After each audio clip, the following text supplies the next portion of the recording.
Finally Pushpa 2 trailer release చేశారు and really it's damn good. Like trailer లో వాళ్ళు చూపించిన స్కేల్ గానీ క్యారెక్టర్ గ్రోత్ గానీ అంతా చూడడానికి చాలా గ్రాండ్ గా ఉంది. అండ్ అలాగే సెకండ్ పార్ట్ చూడడానికి ఎంత ఇంట్రెస్టింగ్ ఉండిద్దో ఈ ట్రైలర్ చాలా క్లియర్ గా హింట్ ఇస్తుంది. ఎస్పెషల్లీ నాకు బాగా నచ్చిన విషయం వచ్చేసి మీరు గనక చూస్తే రీసెంట్ గా కొన్ని పెద్ద మూవీ ట్రైలర్స్ చూడడానికి చాలా ఆర్టిఫిషియల్ గా అనిపిస్తుంది. లైక్ చూడంగానే ఒక గ్రీన్ స్క్రీన్ ఎఫెక్ట్ అనేది చాలా క్లియర్ గా కనపడుతుంది. అండ్ అదే ఈ మూవీ ట్రైలర్ చూస్తుంటే చూడడానికి చాలా వైబ్రెంట్ గా అను చాలా రియలిస్టిక్ గా అనిపిస్తుంది. సో ఈ పాయింట్ నాకు బాగా నచ్చింది. అండ్ నెక్స్ట్ ఈ ట్రైలర్ 0.25x స్పీడ్ లో చూస్తే చాలా ఇంట్రెస్టింగ్ డీటెయిల్స్ తెలిసినాయి. సో మరి ఏంటా details and what are the reasons that ఎందుకు ఈ మూవీ ఈజీగా 1000 to 1500 crores కలెక్ట్ చేసిద్దని. సో ఈ విషయాలన్నీ ఈ వీడియోలో చాలా డీటెయిల్ గా మాట్లాడుకుందాము. But before that, hello everyone, you are watching movie runner Telugu. So ఇలాంటి ఇంట్రెస్టింగ్ డీటెయిల్ వీడియోస్ కావాలంటే ప్లీజ్ లైక్ అండ్ సబ్స్క్రైబ్. ఇంకా without wasting more time let's go. So first frame లో మీరు చాలా ట్రక్స్ ని ఒక రివర్ మీద ట్రావెల్ చేస్తా చూడొచ్చు. మేబీ బికాస్ షెకావత్ పట్టుకుంటాడని ఇలా ప్లాన్ చేశారు. అండ్ ఈ ప్లానింగ్ ఏ మనం నెక్స్ట్ సీన్ లో చూస్తాము, వేర్ ఆ బ్లాక్ ఇన్ పుష్ప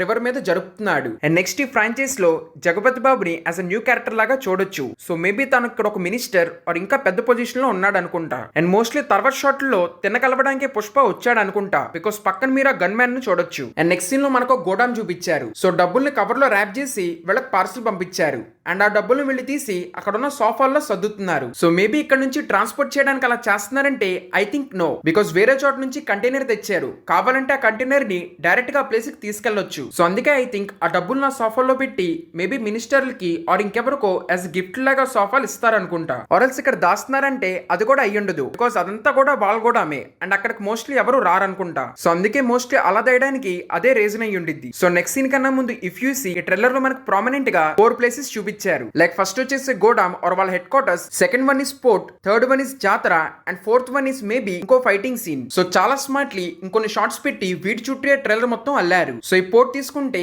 ఇది mostly Chinese or Japanese port. Like first ఇక్కడ మీరు జూమ్ చేసి చూస్తే షెంగా హెవీ ఇండస్ట్రీస్ లోగో ఉంది. సో మరి అది ఒక చైనీస్ పోర్టా అంటే mostly I think no, because మీకు గుర్తుంటే ఫస్ట్ పార్ట్ లో చాలా క్లియర్ గా చెప్పారు most of the export Japan కి వెళ్తుందని. అండ్ అలాగే ఈ కంపెనీ మెషిన్స్ అన్ని కూడా జపాన్ లో ఎక్కువ యూజ్ చేస్తారంట. సో మాక్సిమం ఇది వచ్చేసి ఒక జాపనీస్ పోర్ట్. అండ్ ఇక్కడికి మేబీ పుష్పక్ తెలియకుండా తనకు సంబంధించిన కొన్ని గూడ్స్ వచ్చి ఉంటాయి. అండ్ దానికి రిలేటెడ్ గానే తర్వాత తనకు డైలాగ్ చెప్తాడు దట్ 7 సముద్రాలు దూరమైనా గానీ తను ఖచ్చితంగా వస్తాడని. సో తన గూడ్స్ గురించి తెలుసుకోవడానికి తన అవుట్ఫిట్ లో వచ్చాడు. అండ్ అక్కడ తను పట్టుకున్నారు అనుకుంటా. లేటర్ అక్కడ నుంచి విడిపించుకుని ఒక పెద్ద ఫైట్ చేసి మోస్ట్లీ అక్కడ నుంచి తప్పించుకున్నాడు. అండ్ దాని నీళ్ళలో పడుతున్నట్టు మనకి ఎండ్ చేశారు. సో మోస్ట్లీ ఐ థింక్ తన వాళ్ళందరినీ ఓడిచ్చేసి అక్కడ నుంచి గూడ్స్ మళ్ళీ తిరిగి తెస్తున్నాడు అనుకుంటా. దాంతో ఈ సీన్ అయ్యి ఉండొచ్చు, ఆర్ ఎల్స్ కంప్లీట్లీ ఇది different scene. Where I think ఇది వచ్చేసి డైరెక్ట్ గా ట్రైలర్ లో చూపించిన ఫస్ట్ షాట్ కనెక్ట్ అయ్యిద్ది. వేర్ మోస్ట్లీ ఆ రివర్ నుంచి వాళ్ళ గూడ్స్ ని తెచ్చాక పోర్ట్స్ లో పెట్టి ట్రాన్స్ఫర్ చేస్తున్నారు. అండ్ షెకావత్ పట్టుకుందామని ట్రై చేస్తుంది కానీ ఈ లోపలే వాళ్ళు అదంతా తెచ్చేసి ఆ బోట్స్ లో ఎక్స్పోర్ట్ చేస్తారు. అండ్ ఈ సీన్ చూస్తే వీ కెన్ సే తర్వాత తనే ఇంటర్నేషనల్ స్మగ్లింగ్ అనేది స్టార్ట్ చేశాడు. లైక్ వేరే కంట్రీస్ లోకి వెళ్ళి మరి అక్కడ ట్రేడింగ్ చేస్తున్నాడు. అండ్ ట్రైలర్ వరకు మనకి జపాన్ చూపించారు కానీ మోస్ట్లీ ఇంకా వేరే కంట్రీస్ కూడా ఉన్నాయి, బికాస్ ఫస్ట్ లో రిలీజ్ చేసిన వీడియోలో క్లియర్ గా వేరే కంట్రీస్ కూడా మెన్షన్ చేశారు. అండ్ నెక్స్ట్ గోడాం విషయానికి వస్తే గోడాం అంతా కూడా చాలా ఇంట్రెస్టింగ్ గా తయారు చేశారు. లైక్ మధ్యలో ఒక పెద్ద పోల్ లాగా ఎర్రచందనాన్ని పెట్టారు. సో దీన్ని బట్టి వీ కెన్ సే అక్కడికి అసలు ఎవరు రారని. లైక్ పోలీసులు కూడా అక్కడికి రాలేరు. అండ్ అందుకే ఎర్రచందనాన్ని అంత ఫ్రీగా అక్కడ పెట్టారు వాళ్ళు. అండ్ తర్వాత ట్రైలర్ లో కూడా కొన్ని డాన్స్ సీక్వెన్సెస్ ఇదే ప్లేస్ లో మనకి చూపించారు. అండ్ బిఫోర్ జాతర సీన్ శ్రీవల్లి క్యారెక్టర్ ఎక్కువ హైలైట్ చేశారు. వేరు తాను ఎంత ఇంపార్టెంటో పుష్ప చెప్తున్నాడు. అండ్ ఈ 2-3 షార్ట్స్ చూస్తే నాకు ఎందుకో యానిమల్ మూవీ గుర్తొచ్చింది, బికాస్ అక్కడ కూడా రష్మికానే అండ్ అలాగే హీరో కూడా అబ్సెస్డ్ విత్ హిస్ వైఫ్. కానీ మోస్ట్లీ ఇక్కడ మనం ఇంకో యాంగిల్ ని చూస్తాము. లైక్ మోస్ట్లీ చాలా జాగ్రత్తగా కేరింగ్ గా చూసుకునే యాంగిల్. సో ఇక్కడ మోస్ట్లీ చాలా మంది ఎక్స్పెక్ట్ చేస్తున్నారు దట్ ఈ మూవీలో రష్మికాని చంపేస్తారని, బికాస్ ఇక్కడ తను చాలా హైలైట్ చేస్తున్నారు. ఇన్ఫాక్ట్ ట్రైలర్ లో మీరు సీన్ చూస్తే పుష్పక్ బాగా కావాల్సిన వాళ్ళు ఎవరో చనిపోయారని చూపించారు. అండ్ అందుకే లిటరలీ బాడీని కూడా ఎర్రచందనంతో కాలుస్తున్నారు. బట్ ఐ థింక్ ఇక్కడ శ్రీవల్లి కాదేమో, మోస్ట్లీ పుష్ప వాళ్ళ మదర్ చనిపోయి ఉంటారు. అండ్ అలాగే ఈ సీన్స్ చూస్తే మనకు అర్థమవుతుంది దట్ పుష్ప అక్కడ ఉన్న వాళ్ళందరికీ పద్దాగా హెల్ప్ చేసేవాడు. అండ్ అందుకే వాళ్ళందరూ కూడా తనకి ఇంపార్టెన్స్ ఇస్తున్నారు. అండ్ దీనికి సంబంధించి మనకి ఫస్ట్ లో వేరిస్ పుష్ప అనే వీడియోలో క్లియర్ గా చూపించారు. అండ్ అలాగే ఆఫ్టర్ రష్మిక మనకి షెకావత్ ని హైలైట్ చేశారు. So we all know first part ఎలా ఎండ్ అయిందని. సో అందుకే వీ కెన్ సీ షెకావత్ చాలా దారుణంగా ఇంట్రాగేట్ చేస్తున్నాడని. సో డెఫినెట్లీ ఈ మూవీలో మనం ఆ క్యాట్ అండ్ మౌస్ చేజ్ అనేది చూడొచ్చు. అండ్ అలాగే ఇక్కడ పార్టీ డైలాగ్ చాలా బాగుంది. అండ్ ఆ తర్వాత కొన్ని ఇంట్రెస్టింగ్ షార్ట్స్ ఉన్నాయి. ఫస్ట్ వచ్చేసి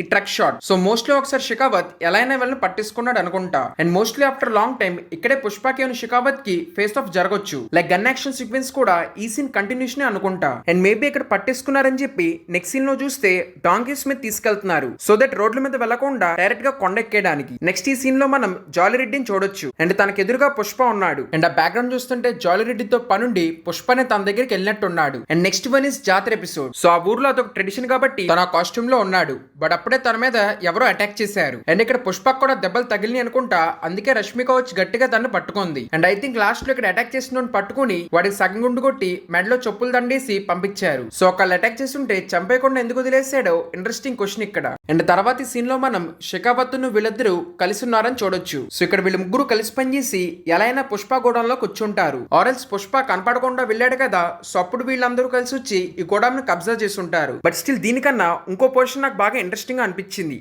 సో మోస్ట్లీ ఇది ఫైనల్ ఫైట్ అయ్యి ఉండొచ్చు వేర్ పుష్ప అక్కడ ఉన్న వాళ్ళ దగ్గరికి హెలికాప్టర్ వేసుకుని వెళ్ళాడు బట్ అక్కడ వాళ్ళందరూ తను బాగా కొట్టారు అనిపిస్తుంది. కానీ ఇక్కడ ఇంట్రెస్టింగ్ ఏంటంటే మళ్ళీ జాతర ఎపిసోడ్ లో వేసుకున్నట్టే ఇక్కడ కాస్ట్యూమ్ ఉంది. సో ఫస్ట్ నార్మల్ గానే వచ్చాడు మళ్ళీ ఈ కాస్ట్యూమ్ కి ఎలా మారాడో అదైతే ఇంట్రెస్టింగ్ అయిన పాయింటే. బట్ నిజంగా ఏ మాట కామాట ఈ కాస్ట్యూమ్ అయితే చూడడానికి అదిరిపోయింది. లైక్ స్కల్స్ తో మాలైన అదంతా చూడడానికి చాలా బాగుంది. అండ్ ఇలా ఈ ట్రైలర్ ని ఎండ్ చేశారు. అండ్ లాస్ట్ లో మనకు ఒక గ్లిమ్స్ ఇచ్చారు వెర్ ఈసారి పుష్ప అంటే ఫైర్ కాదు వైల్డ్ ఫైర్ అని చెప్పారు. So these are the interesting details about this trailer. So what are the reasons? Definitely ఈ మూవీ 1000+ క్రోర్స్ ఎందుకు కలెక్ట్ చేసిద్దంటే ఈ పుష్ప అనే క్యారెక్టర్ కి మోస్ట్లీ తెలుగు ఆడియన్స్ కన్నా హిందీ ఆడియన్స్ బాగా కనెక్ట్ అయ్యారు. అండ్ అది కూడా ఓన్లీ సిటీ ఆడియన్స్ కాదు విలేజ్ ఆడియన్స్ కూడా బాగా కనెక్ట్ అయ్యారు. బికాస్ వాళ్ళలో చాలా మంది లాగా ఈ క్యారెక్టర్ జర్నీ స్టార్ట్ అయింది. లైక్ నార్మల్ కూల్ పని చేసుకునే వాడి దగ్గర నుంచి స్టార్ట్ అయ్యి తన జర్నీ ఎక్కడికో వెళ్ళింది. సో చాలా రియలిస్టిక్ అప్రోచ్ కాబట్టి చాలా మంది కనెక్ట్ అయ్యారు. బికాస్ మోస్ట్లీ బాలీవుడ్ లో చాలా rich and luxurious life lead చేస్తున్న క్యారెక్టర్స్ ని చూపిస్తారు. అండ్ అలాంటప్పుడు ఇలాంటి క్యారెక్టర్ చూసేసరికి అందరూ బాగా కనెక్ట్ అయ్యారు. అండ్ సెకండ్ పార్ట్ కింద గ్యాప్ వచ్చింది కాబట్టి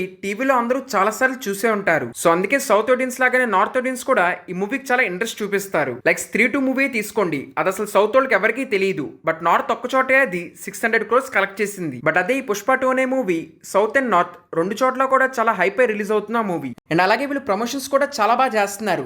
ఇన్ఫాక్ట్ నార్త్ లో ఇంకా బాగా చేస్తే డెఫినెట్లీ నేను చెప్పినట్టే ఈ మూవీ చాలా ఈజీగా 1000 to 1500 క్రోర్స్ కలెక్ట్ చేసిద్ది. అండ్ ఇంకోటి ఈ క్లిప్ లో చాలా క్లియర్ గా అర్థమవుతుంది last time first part prime కొనుక్కుంటే ఈసారి నెట్ఫ్లిక్స్ కొనుక్కుందని, బట్ శాటిలైట్ పార్ట్నర్ అయితే స్టార్ మానే. సో ఇంకా ఇదే నా పుష్ప 2 ట్రైలర్ మీద thoughts and breakdown. So మీకు కనుక నేను చెప్పింది నచ్చుంటే please like and share and అలాగే ఇలాంటి ఇంట్రెస్టింగ్ కంటెంట్ కోసం ప్లీజ్ సబ్స్క్రైబ్. ఇంకా థ్యాంక్ యూ ఎవ్రీవన్, నెక్స్ట్ వీడియోలో కలుద్దాం.